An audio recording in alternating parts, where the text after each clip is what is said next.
Pourquoi une femme peut-elle être avec un homme qui a tout, qui la traite bien, qui lui donne son temps et son attention, et pourtant elle finit par le quitter pour quelqu'un qui apparemment lui offre moins? La réponse va te mettre mal à l'aise, mon ami, parce qu'il s'avère qu'il y a 7 besoins psychologiques si profonds dans l'esprit féminin que quand ils ne sont pas satisfaits, peu importe combien tu en fais pour elle, elle finira par s'ennuyer. Et le plus tordu de tout ça, c'est qu'elle-même ne sait pas consciemment quels sont ses besoins. Alors elle te dit des choses comme « je ne sens pas l'étincelle » ou « j'ai besoin d'espace », sans comprendre que ce dont elle a réellement besoin, ce sont ces 7 choses spécifiques que toi tu ne lui donnes pas. Pendant que le type avec qui elle est partie après, sans le savoir, les satisfait toutes de manière naturelle. Aujourd'hui, tu vas découvrir exactement quels sont ces 7 besoins, comment détecter quand elle les cherche désespérément, et comment devenir le seul homme qui finalement les lui donne tous. Et quand tu arriveras au 7e, tu vas comprendre pourquoi certaines femmes poursuivent certains hommes avec une intensité obsessionnelle, alors qu'à toi, elles répondent à peine au message. Celle-là, je te la révèle à la fin, parce qu'elle peut retourner complètement n'importe quelle dynamique que tu as avec une femme en ce moment même. Mais avant d'entrer dans le vif du sujet, mon ami, laisse-moi être brutalement honnête avec toi. Je ne fais pas les règles du jeu. Je t'expose simplement les règles qui sont déjà en jeu, qu'elles te plaisent ou non. Ces besoins existent dans la psyché féminine, ils fonctionnent, et d'autres hommes sont déjà en train de les satisfaire, probablement avec les femmes qui te plaisent. La différence est que moi, je vais t'enseigner à les satisfaire avec responsabilité et avec intégrité, pour créer des connexions réelles où les deux gagnent, pas pour manipuler et détruire, parce qu'avec un grand pouvoir vient une grande responsabilité. Et si tu n'es pas disposé à utiliser ça avec respect, il vaut mieux que tu fermes la vidéo maintenant. Sommes-nous clairs? Parfait. Allons au premier besoin.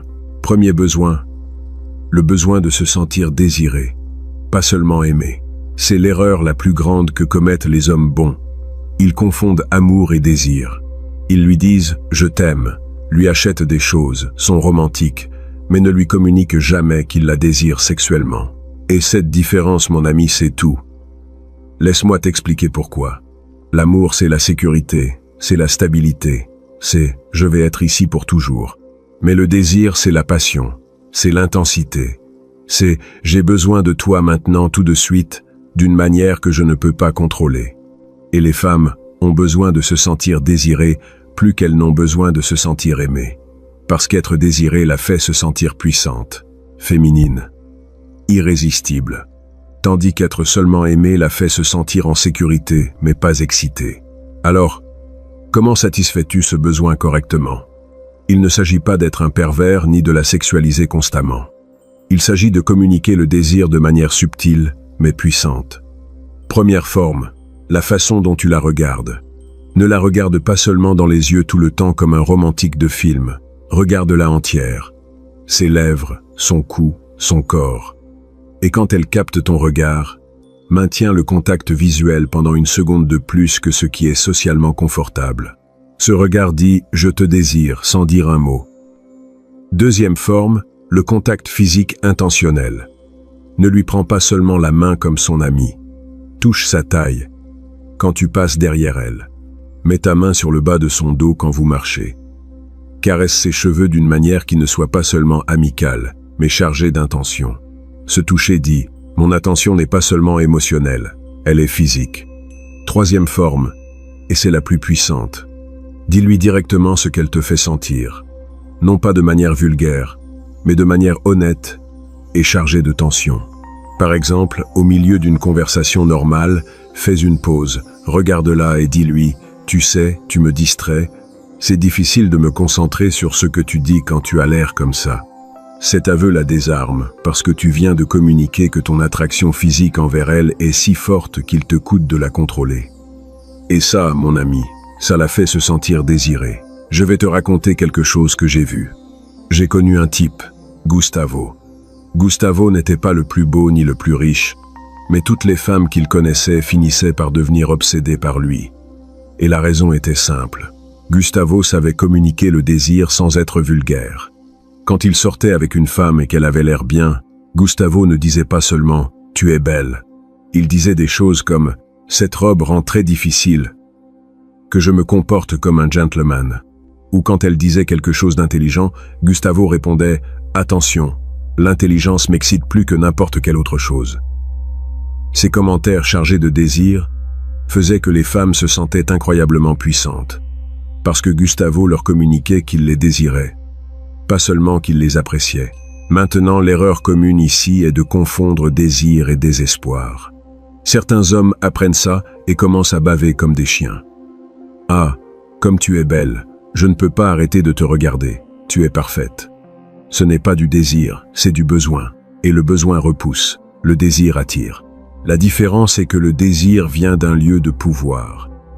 Je te désire parce que je choisis de te désirer, pas parce que j'ai besoin de validation, tandis que le désespoir vient de la faiblesse. J'ai besoin de toi parce que sans toi, je ne suis rien. Alors communique le désir depuis la force, depuis un lieu de « je te veux, mais je n'ai pas besoin de toi ». Et cette combinaison est dévastatrice. Si tu veux dominer le reste de ses besoins et comprendre comment les satisfaire tous pour devenir celui qu'elle ne voudra jamais perdre, mets un like et abonne-toi parce que ce qui vient avec le deuxième besoin est encore plus tordu que le premier. Deuxième besoin. Et celui-là, la plupart des hommes ne savent même pas qu'il existe. Le besoin d'imprévisibilité émotionnelle. Laisse-moi t'expliquer quelque chose qui va changer ta perspective pour toujours. Les femmes ne veulent pas de stabilité émotionnelle constante. Elles veulent de la variabilité émotionnelle calculée. Je sais que ça sonne contradictoire. On t'a dit que tu devais être prévisible, stable, l'homme en qui elle peut avoir confiance. Et oui, tu as besoin d'être fiable dans les choses importantes. Mais dans les émotions du quotidien, tu as besoin d'être imprévisible, parce que l'imprévisibilité tue le désir, tue l'excitation, tue l'intérêt. Quand elle sait toujours comment tu vas réagir, quand elle sait toujours ce que tu vas dire, quand elle sait toujours quel mood tu vas avoir, tu deviens ennuyeux, tu te transformes en un meuble émotionnel, confortable mais invisible. Mais quand tu introduis de l'imprévisibilité émotionnelle, quand parfois tu es joueur et d'autres fois sérieux, quand parfois tu es chaleureux et d'autres fois un peu distant, quand parfois tu la surprends avec quelque chose d'inattendu, son cerveau entre en mode alerte. Il est constamment en train d'essayer de te lire, de te comprendre, de prédire ton prochain mouvement. Et tant qu'elle essaie de le faire, elle pense à toi. Elle devient obsédée par toi. Parce que tu t'es transformé en un mystère que son cerveau a besoin de résoudre. Maintenant, voici comment tu appliques ça sans être bipolaire. Première règle, varie ta disponibilité émotionnelle. Parfois, quand elle t'écrit, tu réponds ému et avec énergie. D'autres fois, tu réponds mais plus court, plus occupé. Non pas parce que tu es fâché, simplement parce que ton état émotionnel varie naturellement parce que tu as une vie. Deuxième règle, alterne entre profondeur et légèreté. Parfois, vous avez des conversations profondes sur la vie, le futur, les rêves. D'autres fois, vous êtes complètement superficiel et joueur, même blague, bêtise. Cette alternance maintient la relation fraîche, parce qu'elle ne sait jamais quelle version de toi elle va trouver. Troisième règle, surprends occasionnellement. Pas toujours, mais de temps en temps, fais quelque chose de complètement inattendu. Apparaît chez elle sans prévenir avec sa nourriture préférée. Emmène-la dans un endroit que tu n'as jamais mentionné. Dis-lui quelque chose de profond quand elle attendait quelque chose de léger. Ces surprises brisent la prédictibilité et créent des pics émotionnels qu'elle retient. J'ai connu un homme, Armando. Armando était un maître là-dedans. Quand il sortait avec une femme, certains jours il était le type le plus attentif et romantique du monde. D'autres jours il était plus distant, plus dans son monde. Et cette variabilité rendait les femmes folles, parce qu'elles ne pouvaient jamais le prédire, elles ne pouvaient jamais le prendre pour acquis. Et cette impossibilité de le prédire les maintenait accrochés. Comme le comprenait parfaitement le stratège florentin, l'homme prévisible est facile à manipuler. L'homme imprévisible maintient tout le pouvoir. Parce que quand elle ne peut pas te prédire, elle ne peut pas te contrôler. Et ce qu'elle ne peut pas contrôler devient obsession. Maintenant, dans les commentaires, je veux voir quelque chose. Qu'est-ce que c'est? B.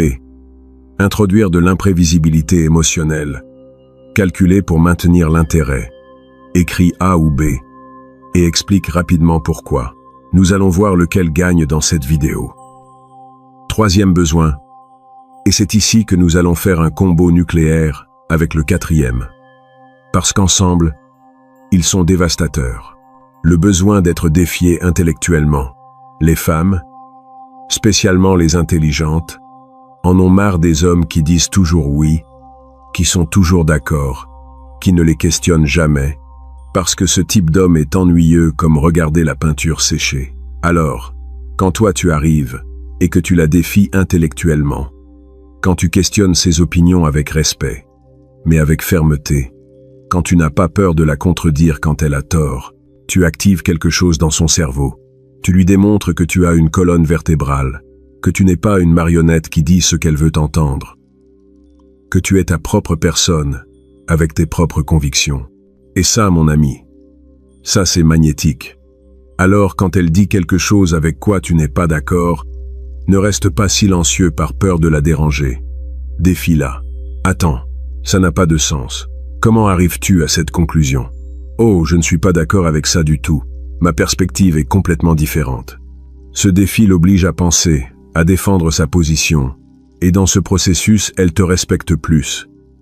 Parce qu'elle est finalement avec quelqu'un qui ne se rend pas à sa volonté juste pour lui plaire. Et le quatrième besoin se connecte directement.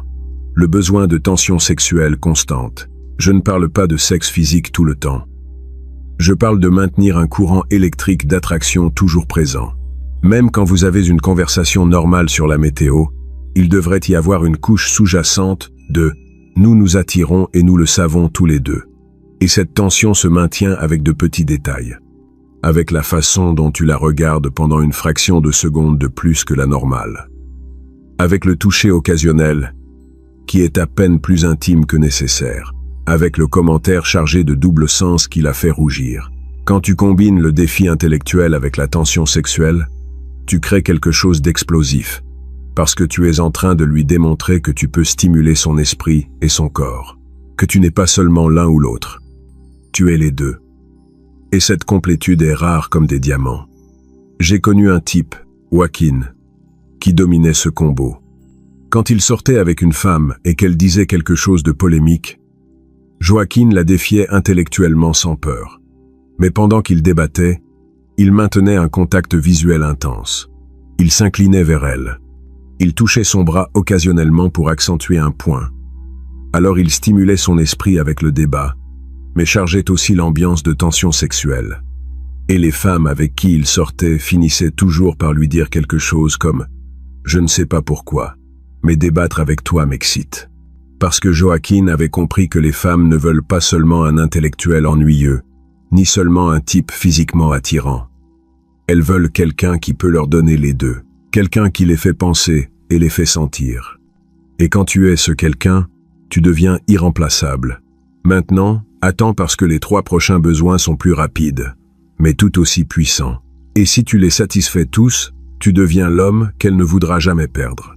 5e besoin, le besoin de sentir qu'elle peut te perdre. C'est celui qui génère le plus de controverses, mais c'est réel. Les femmes ont besoin de sentir que tu as des options, que tu n'es pas désespéré pour elles, que si la relation ne fonctionne pas, tu iras bien. Non pas parce que tu veux la menacer de partir, mais parce que tu as authentiquement une vie si complète, que bien que tu la valorises, tu n'as pas besoin d'elle pour être heureux. Et cette indépendance émotionnelle est un aphrodisiaque, parce qu'elle lui communique qu'être avec toi est un privilège qu'elle peut perdre si elle n'en prend pas soin. Alors maintiens ta vie, tes amis, tes hobbies, tes objectifs.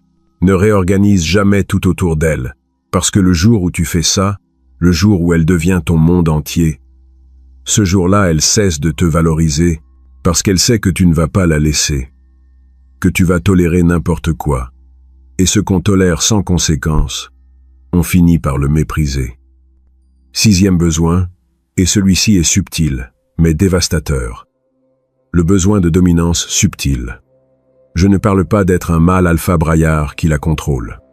Je parle de leadership tranquille, de prendre des décisions sans demander la permission, de dire « on va à ce restaurant » au lieu de « où veux-tu aller ?» de planifier le rendez-vous complet sans la consulter sur chaque détail, de la guider physiquement avec ta main sur son dos, de décider quand c'est le moment de partir sans lui demander si elle est prête. Cette dominance subtile lui permet de se détendre et d'être féminine. Parce qu'elle est enfin avec quelqu'un qui peut prendre le contrôle quand c'est nécessaire. Et ça, mon ami, ça la fait se sentir protégée d'une manière qu'aucun mot ne peut accomplir. Comme le comprenait le penseur de la Renaissance, le véritable pouvoir ne se déclare pas. Il se démontre à travers des actions décidées et tranquilles. L'homme qui demande constamment montre de l'insécurité. L'homme qui décide avec confiance montre du leadership. Et le leadership attire. 7e besoin, et c'est le plus puissant de tous, le besoin de validation sélective. Écoute-moi bien. Parce que c'est celui qui sépare les maîtres des débutants. Les femmes ne veulent pas de validation constante. Elles veulent de la validation qu'elles doivent gagner. Quand tu la valides constamment, tu es belle, tu es incroyable, tu es parfaite. Ta validation perd toute valeur, parce qu'elle est si abondante qu'elle ne signifie rien. Mais quand ta validation est sélective, quand tu ne la donnes que quand authentiquement tu sens qu'elle le mérite, quand tu lui fais savoir que ton approbation est quelque chose de précieux que tu n'offres pas à n'importe qui, cette validation se transforme en or pur. Alors, quand elle fait quelque chose d'authentiquement impressionnant, valide-la spécifiquement. Valide-la spécifiquement. La façon dont tu as géré cette situation montre beaucoup de maturité émotionnelle. Ça m'impressionne. Mais quand elle cherche une validation superficielle, « Je suis bien ?» N'entre pas dans le jeu. Donne-lui une réponse neutre. « Tu es bien ?» Sans beaucoup d'émotion. Cette différence entre validation gagnée et validation demandée lui enseigne que ton approbation est précieuse. Et les choses précieuses se poursuivent. J'ai connu un homme, Lorenzo, qui dominait ça parfaitement. Quand une femme faisait quelque chose d'authentiquement valeureux, Lorenzo la validait avec profondeur. Ce que tu viens de dire montre une perspective que très peu de gens ont. J'aime comment tu penses. Mais quand elle cherchait une validation superficielle, Lorenzo était neutre. Et cette sélectivité faisait que les femmes travaillaient plus dur pour son approbation, parce qu'elles s'étaient rendues compte que Lorenzo n'était pas comme les autres hommes qui leur jetaient des fleurs constamment. Sa validation signifiait quelque chose. Et elles en voulaient plus. Comme le comprenait profondément le maître florentin, ce qui est donné librement perd de la valeur. Ce qui doit se gagner est valorisé infiniment. Ta validation doit être un prix, pas un cadeau. Et quand c'est un prix, elle va faire n'importe quoi pour le gagner. Tu les as là, mon ami. Les 7 besoins que toutes les femmes ont, mais que personne ne leur satisfait. Se sentir désiré, pas seulement aimé. Imprévisibilité émotionnelle calculée. Être défié intellectuellement. Tension sexuelle constante. Sentir qu'elles peuvent te perdre. Dominance subtile. Et validation sélective qu'elles doivent gagner. Quand tu satisfais ces 7 besoins, tu deviens l'homme qu'elle compare avec tous les autres. Et tous les autres sont trop courts. Parce que tu as compris quelque chose que 99% des hommes ne vont jamais comprendre. Que les femmes ne veulent pas ce qu'elles disent vouloir. Elles veulent ce que leur psychologie évolutive les programme à vouloir. Et c'est complètement différent.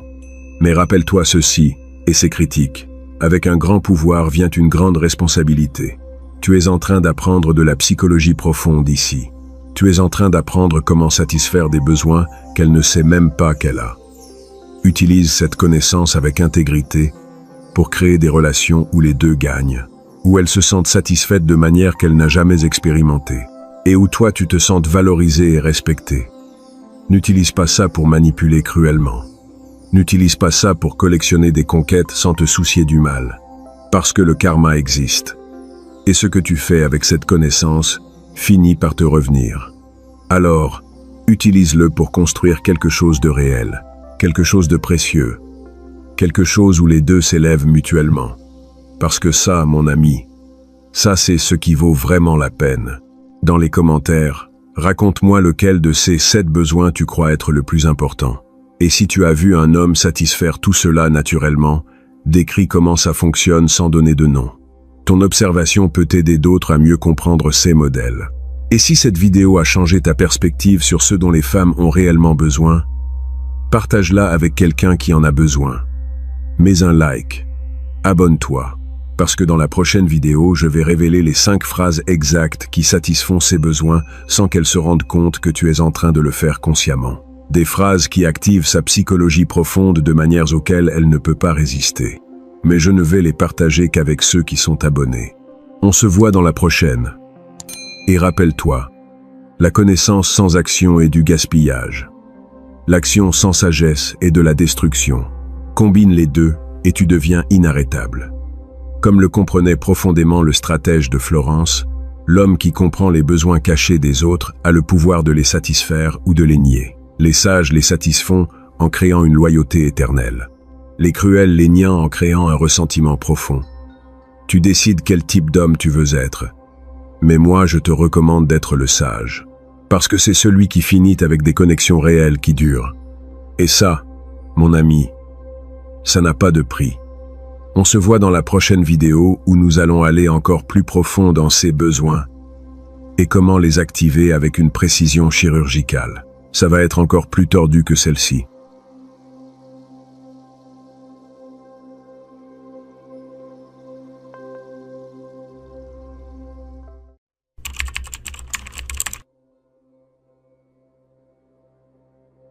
Savais-tu qu'il existe un désir si profond, si primitif dans la psychologie féminine, que les femmes ne l'admettront jamais en public, mais qu'il domine chaque décision, qu'elles prennent sur avec qui elles couchent et avec qui elles restent. Je ne parle pas de fleurs, ni de phrases romantiques. Je parle de 7 désirs de soumission qui sont gravés dans leur ADN et qui ne sortent qu'avec les hommes qui comprennent exactement comment les activer.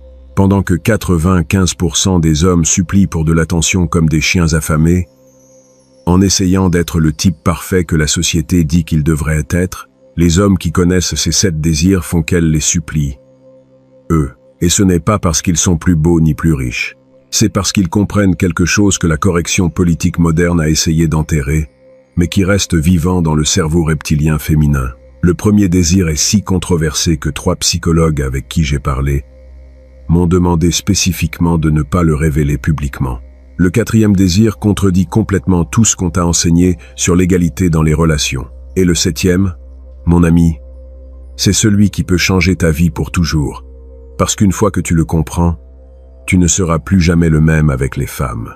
Tu ne seras plus celui qui poursuit. Tu seras celui qui décide si elles méritent l'accès à toi ou non. Alors, si tu es prêt à entrer dans un territoire où très peu d'hommes ont l'estomac de regarder, reste jusqu'à la fin. Parce que ce que tu vas découvrir va détruire beaucoup d'illusions, mais va te donner un pouvoir que 97% des hommes n'auront jamais. Désir de soumission numéro 1. Elle a besoin que tu prennes des décisions sans lui demander la permission ni la validation. C'est le désir qui se cache le plus sous des couches de discours modernes, mais qui opère le plus puissamment dans son attraction envers toi. Laisse-moi te peindre 2 scénarios que tu as probablement vécus. Scénario 1. Tu lui demandes ce qu'elle veut faire. Elle dit « Je ne sais pas, ce que tu veux ». Tu insistes pour qu'elle décide parce que tu veux être attentionné. Elle dit « Sérieusement, décide-toi ». Et ce ping-pong continue jusqu'à ce que finalement vous décidiez quelque chose sans émotion réelle. Scénario 2. Tu décides. On va à cet endroit. On se voit à cette heure. Habille-toi comme ça. Et elle suit simplement ton leadership avec un sourire. Voici la vérité brutale que personne ne te dit. Dans le premier scénario, bien que tu essaies d'être respectueux, tu es en train de tuer son attraction. Parce que chaque fois que tu lui demandes de décider, son cerveau subconscient enregistre de la faiblesse. Il enregistre que tu n'as pas la confiance pour diriger, que tu as besoin de son approbation pour te sentir sûr de tes décisions. Et ce besoin d'approbation est du pur poison pour l'attraction féminine. Mais dans le deuxième scénario, quand tu décides sans douter, sans chercher sa validation, quelque chose s'active dans son cerveau primitif. Finalement, elle a trouvé un homme qui peut guider, qui a la colonne vertébrale pour prendre le contrôle des situations, qui n'est pas paralysé par la peur de se tromper ou de lui déplaire. Et voici ce qui est fascinant. Même les femmes les plus féministes, celles qui parlent publiquement d'égalité totale, quand elles sont en privé avec un homme qui prend des décisions avec confiance, elles fondent. Non pas parce qu'elles sont hypocrites, mais parce que leur cerveau reptilien n'en a rien à faire de la politique moderne. Il répond à des signaux de dominance qui viennent programmés depuis des millions d'années. Quand l'homme des cavernes décidait où allait la tribu, les femmes qui suivaient les leaders décisifs survivaient plus. Celles qui suivaient les indécis mouraient. Et ce câblage reste complètement actif aujourd'hui. Mais voici l'erreur que commettent 90% des hommes qui tentent d'appliquer ça. Ils confondent le leadership avec le contrôle toxique. Il y a une différence massive. Le leadership, c'est prendre des décisions avec confiance, mais être ouvert à ajuster s'il y a un apport valable. Le contrôle toxique, c'est prendre des décisions et ne permettre aucune objection. Le leadership te rend attirant. Le contrôle toxique te rend abusif. La ligne est celle-ci. Quand tu prends une décision, tu ne demandes pas la permission.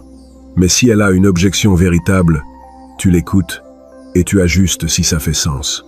Non pas parce que tu as besoin de son approbation, mais parce que tu valorises sa perspective. Cette différence change tout. Pratiquement, cela signifie que quand tu planifies un rendez-vous, tu décides où vous allez, ce que vous allez faire, à quelle heure, et tu le lui communiques comme un plan, pas comme une question. On va à ce restaurant vendredi à 8 heures. Après, il y a un endroit que je veux te montrer. Pour dire, non pas. Qu'est-ce que tu en penses? Si peut-être on pourrait aller à cet endroit si ça te plaît. Le premier cadre est celui d'un homme qui dirige. Le second est celui d'un homme qui mendie l'approbation. Et son cerveau détecte cette différence instantanément, même si elle ne peut pas articuler pourquoi l'un l'excite et l'autre non. Cela signifie aussi que, dans la relation, tu établis le ton. Tu décides quand c'est le moment d'être joueur et quand c'est le moment d'être sérieux. Tu inities quand c'est le temps d'escalader physiquement. Tu proposes quand vous voulez essayer quelque chose de nouveau. Tu n'es pas en train d'attendre qu'elle te donne le feu vert pour chaque mouvement. Tu es en train de lire la situation et d'agir avec confiance. Et si elle n'est pas d'accord avec quelque chose, elle te le dira. Les femmes adultes savent comment exprimer leurs limites. Ton travail n'est pas d'anticiper chaque objection possible, c'est de diriger avec confiance et d'ajuster quand il y a un besoin réel. Désir de soumission numéro 2. Elle a besoin de sentir ta force physique contenue, pas ta gentillesse constante. C'est ici que la plupart des hommes bons se foutent complètement dedans. On leur a appris qu'être gentil tout le temps est ce que les femmes veulent, qu'ils ne doivent jamais montrer d'agressivité ou de force physique, qu'ils doivent traiter les femmes comme si elles étaient en cristal. Et après ils se demandent pourquoi les femmes ne ressentent pas d'attraction viscérale envers eux, bien qu'ils soient de bonnes personnes. La vérité est celle-ci. Les femmes ne veulent pas d'hommes faibles qui sont gentils parce qu'ils n'ont pas d'autre choix. Elles veulent des hommes forts qui choisissent d'être gentils. Il y a une différence massive. Massive. Quand tu es gentil parce que tu as de la force, mais que tu décides de la contenir, elle le sent. Quand tu es gentil parce que tu n'as pas de force, elle le sent aussi. Et seul le premier génère une attraction sexuelle réelle. Son cerveau primitif cherche la preuve que tu pourrais protéger la femme physiquement si c'était nécessaire. Que tu as la capacité de violence, mais que tu la contrôles. Que tu es dangereux pour les autres, mais sûr pour elle. Cela ne signifie pas que tu sois agressif avec elle. Cela signifie qu'occasionnellement, dans des moments spécifiques, tu laisses entrevoir ta force physique. Quand vous marchez et que quelqu'un s'approche trop, tu te positionnes entre elle et la menace potentielle, sans y penser. Quand vous jouez et qu'elle te pousse pour rire, tu l'attrapes facilement et tu l'arrêtes en démontrant que ta force est supérieure, mais que tu es en train de la contenir. Quand tu la serres dans tes bras, il y a des moments où tu serres un peu plus fort, où ta prise communique que tu pourrais faire bien plus, mais que tu choisis d'être gentil. Ces moments créent des vagues d'attraction sexuelle qu'aucune quantité de jolis mots ne peut créer. Et voici ce qui se passe dans son cerveau quand elle sent cette force contenue. Son système nerveux entre en état d'excitation. Pas de peur, d'excitation. Parce que son câblage biologique reconnaît que tu es dans la catégorie correcte. Tu es suffisamment fort pour être protecteur, mais suffisamment contrôlé pour être sûr. Cette combinaison est ce qui génère le type d'attraction qui fait qu'elle mouille en pensant à toi quand elle est seule. Pas le type d'attraction tiède du « oh comme il est mignon », mais le type viscéral, primitif, qu'elle ne peut pas contrôler. Machiavel comprenait que le pouvoir réel ne se démontre pas en l'utilisant constamment, mais en montrant que tu pourrais l'utiliser, mais que tu choisis de ne pas le faire. Dans les relations, ta force physique est exactement ça. Un type de pouvoir qui est plus attirant quand il est contenu que quand il est en étalage constant.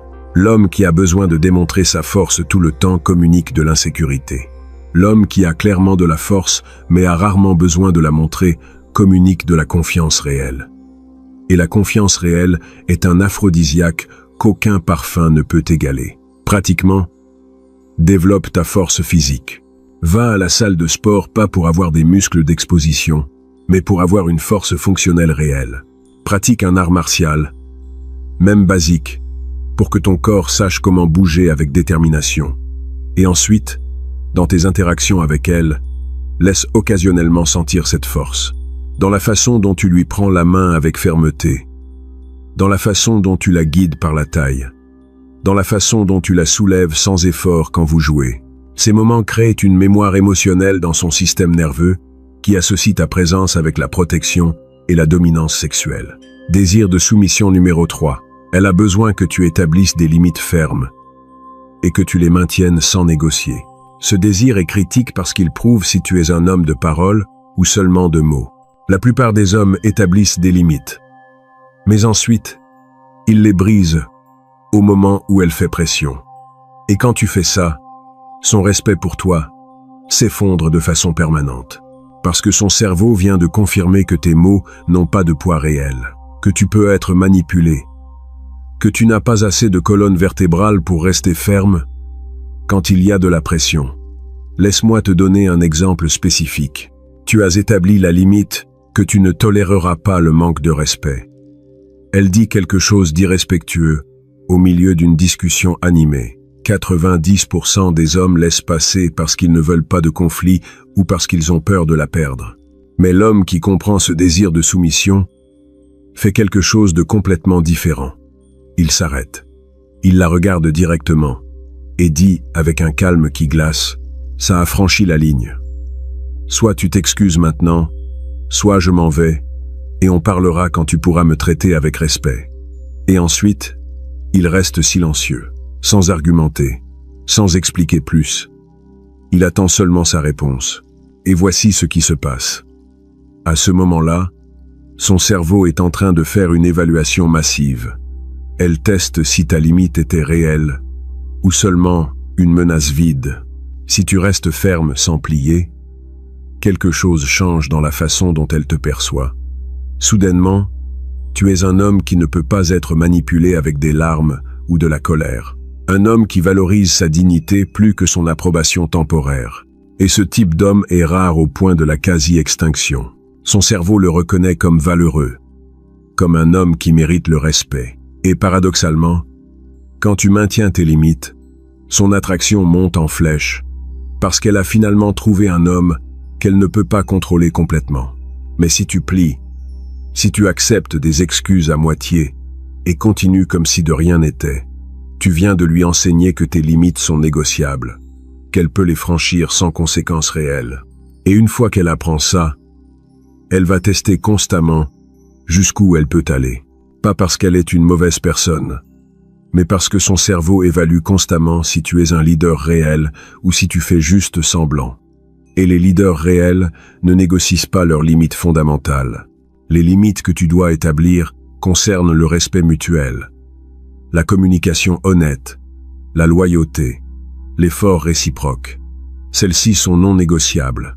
Si elle fume et que tu détestes la cigarette, c'est une préférence qui peut se négocier.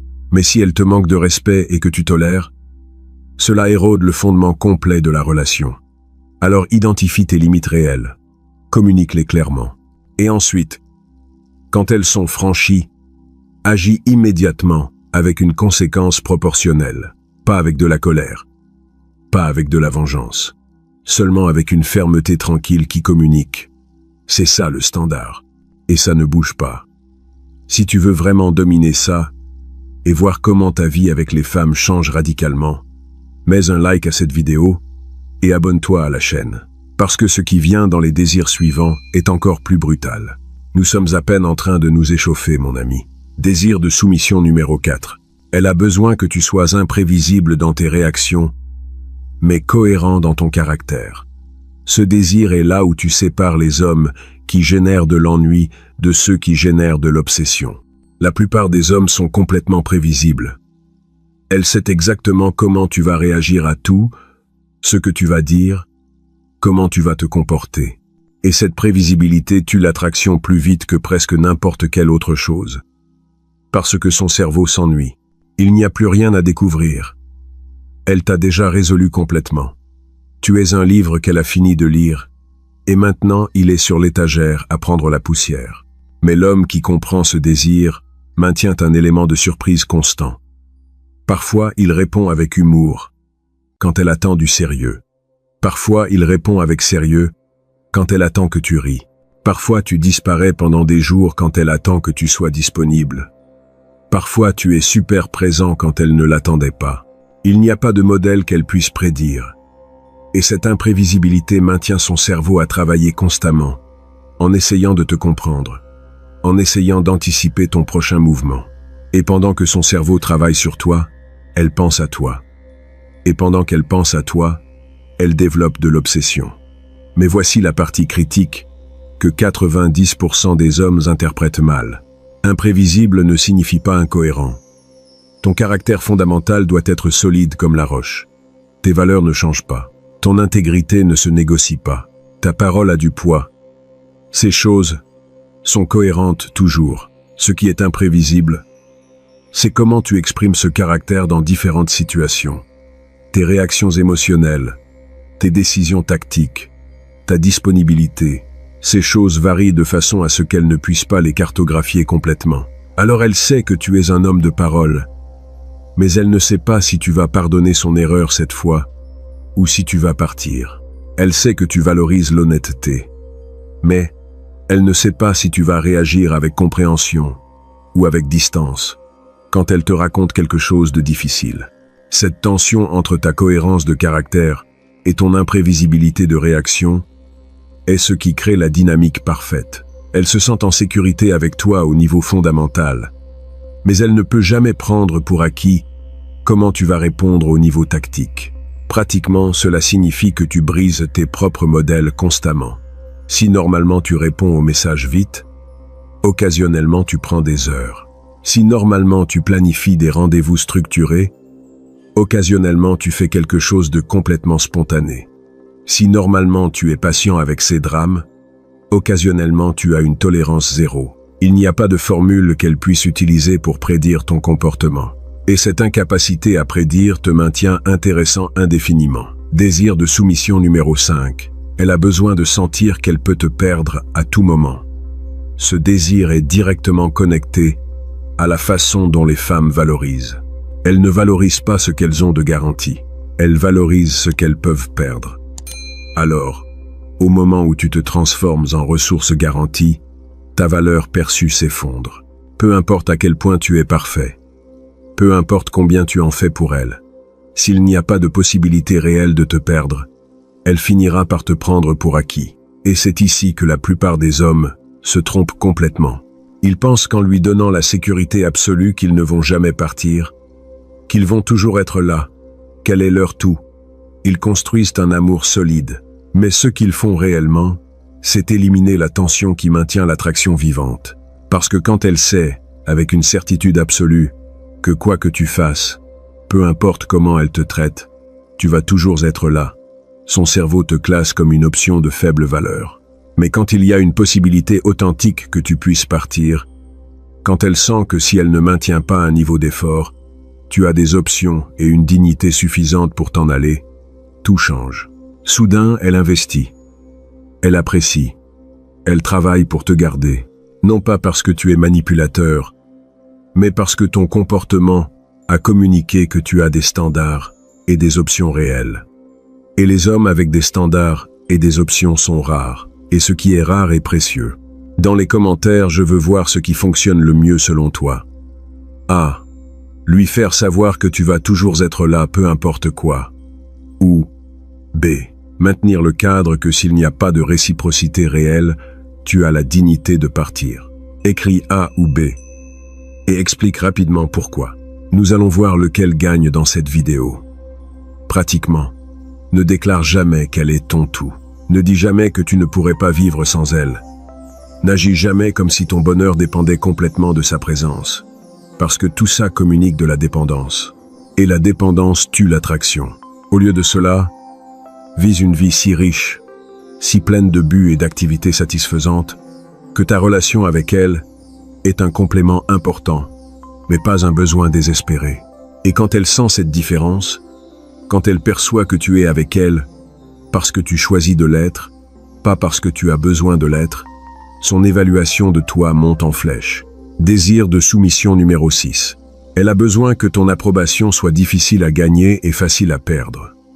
Ce désir concerne la valeur de ta validation. Si tu donnes l'approbation et la validation constamment, sans qu'elle ne fasse rien pour la gagner, ton approbation n'a pas de valeur. C'est comme de l'argent imprimé sans garantie. Mais quand ton approbation est rare, quand elle doit s'efforcer pour l'obtenir, quand elle sait qu'elle peut la perdre si elle baisse son niveau, cette approbation se transforme en or pur pour elle. La plupart des hommes donnent de la validation comme si c'était de l'air. Tu es belle, tu es incroyable, je t'aime, tout le temps sans aucun coup. Et après, ils se demandent pourquoi elle ne valorise pas ces mots, pourquoi ils ne signifient rien pour elle.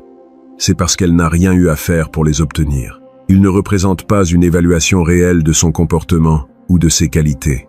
Ils sont juste du bruit de fond que son cerveau filtre automatiquement. Mais l'homme qui comprend ce désir utilise son approbation stratégiquement. Quand elle fait quelque chose qui mérite véritablement de la reconnaissance, quand elle s'efforce, quand elle dépasse les attentes, alors, et seulement, alors il donne de la validation. Et quand il la donne, elle est spécifique, pas générique. J'ai aimé comment tu as géré cette situation. Ça a montré un caractère réel. J'apprécie l'effort que tu as mis là-dedans. Ces validations spécifiques basées sur un comportement réel ont du poids, signifient quelque chose, et elle les garde comme des trésors, parce qu'elles sont rares et gagnées. Et critique, quand elle baisse son niveau d'effort ou de comportement, il retire son approbation, pas avec des mots négatifs nécessairement, juste avec l'absence de mots positifs. Elle sent la différence. Son cerveau enregistre que son approbation est directement liée à son comportement. Et cette connexion crée une motivation constante pour maintenir son niveau élevé. Non pas parce qu'il est contrôlant, mais parce que son approbation a une valeur réelle, qu'elle ne veut pas perdre.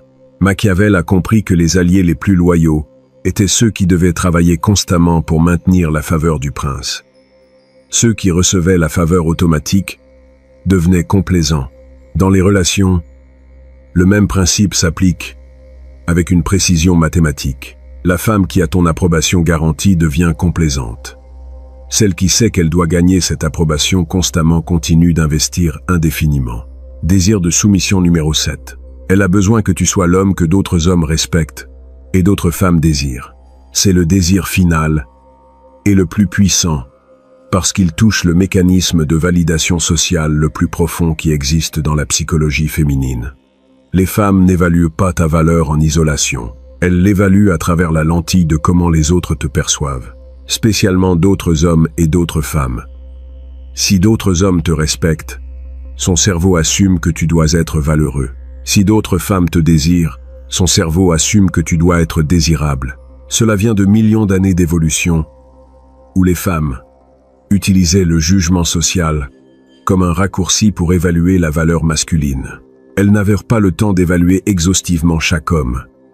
Alors, elles utilisaient des signaux sociaux. Si la tribu respectait un homme, il était probablement un leader capable. Si d'autres femmes le voulaient, il avait probablement de bons gènes. Ce raccourci reste complètement actif dans le cerveau féminin moderne. Et c'est le multiplicateur d'attraction le plus puissant qui existe. Tu peux être objectivement un homme incroyable. Mais si d'autres hommes ne te respectent pas, si d'autres femmes ne montrent pas d'intérêt, son attraction envers toi sera limitée. Mais si tu construis un respect réel entre hommes et génères l'intérêt d'autres femmes, son attraction se multiplie exponentiellement. Non pas parce que c'est superficiel, mais parce que son cerveau utilise la preuve sociale comme validation que son choix d'être avec toi est correct. Alors, ton travail n'est pas seulement d'être un homme de valeur, c'est de t'assurer que cette valeur est visible socialement. Cela signifie avoir des amitiés masculines de qualité qui te respectent clairement. Cela signifie être un leader ou un contributeur précieux dans ton cercle social. Cela signifie maintenir une vie où d'autres femmes sont naturellement présentes et peuvent voir ta valeur. Tu n'es pas en train de créer des situations fausses. Tu es juste en train de vivre de façon à ce que ta valeur soit évidente pour les observateurs. Et quand elles voient que d'autres hommes cherchent ton conseil, qu'ils t'incluent dans des décisions importantes, qu'ils te traitent avec déférence, quelque chose change dans la façon dont elles te perçoivent. Soudain, tu n'es pas seulement son copain, tu es un homme que d'autres hommes valorisent, et ça te rend plus valeureux à ses yeux. Quand elles voient que d'autres femmes te remarquent aussi, qu'elles rient à tes blagues, qu'elles cherchent ton attention, même si c'est subtilement, son instinct de compétition s'active. Et avec cet instinct, vient un investissement renouvelé pour te garder. Machiavel a écrit qu'un prince doit être craint et aimé. Mais s'il ne peut pas être les deux, il vaut mieux être craint parce que l'amour est facile à perdre et la crainte est difficile à briser. Dans les relations modernes, cela se traduit par le fait que ta femme doit t'aimer, mais elle doit aussi avoir une peur constante de te perdre. Pas la peur de la violence ou de l'abus, la peur que si elle ne maintient pas son niveau, tu as des options et la dignité de partir. Cette peur la maintient en train d'investir. Cette peur la maintient en train d'apprécier. Cette peur la maintient en train de te choisir activement chaque jour. Tu les as là, mon ami. Les 7 désirs de soumission qui sont gravés dans la psychologie féminine la plus profonde. De l'avoir besoin que tu prennes des décisions sans demander la permission, jusqu'à avoir besoin que tu sois un homme que les autres respectent. De l'avoir besoin de sentir ta force contenue, jusqu'à avoir besoin de savoir qu'elle peut te perdre. Chacun touche un câblage biologique qui ne peut pas être éliminé par la correction politique. Il peut seulement être nié publiquement pendant qu'il opère en privé. Et voici ce que tu as besoin de comprendre. Ces désirs ne rendent pas les femmes faibles, ils les rendent humaines. De la même manière que les hommes ont des désirs biologiques qu'ils ne peuvent pas contrôler complètement, les femmes ont ces désirs de soumission qui opèrent en dessous de leur conscience. Elles n'ont pas choisi de les avoir, elles les ont parce que leurs ancêtres qui avaient ces désirs choisissaient des hommes forts et survivaient plus. Et ces gènes se sont transmis jusqu'à aujourd'hui. Ton option n'est pas de juger ces désirs ou de souhaiter qu'ils soient différents. C'est de les accepter comme une réalité et de décider ce que tu fais de cette connaissance. Tu peux utiliser cette connaissance pour devenir l'homme qui satisfait ses désirs authentiquement, pas en feignant, pas en manipulant, mais en te transformant en homme fort, décisif, imprévisible, avec des limites fermes, avec des options réelles, avec une approbation précieuse et avec du respect social. Cet homme ne satisfait pas seulement ses désirs. Il est cet homme parce qu'il a fait le travail interne de développement réel, où tu peux ignorer ses désirs. Tu peux continuer d'être le nice guy qui demande la permission pour tout, qui ne montre jamais de force, qui n'a pas de limites fermes, qui est complètement prévisible, qu'elle sait qui ne partira jamais, dont l'approbation est gratuite et qui n'a pas le respect d'autres hommes, ni l'intérêt d'autres femmes. Et tu peux continuer de te demander pourquoi les femmes perdent l'intérêt sexuel pour toi, bien que tu sois une bonne personne. Le choix est le tien, mais avec un grand pouvoir vient une grande responsabilité.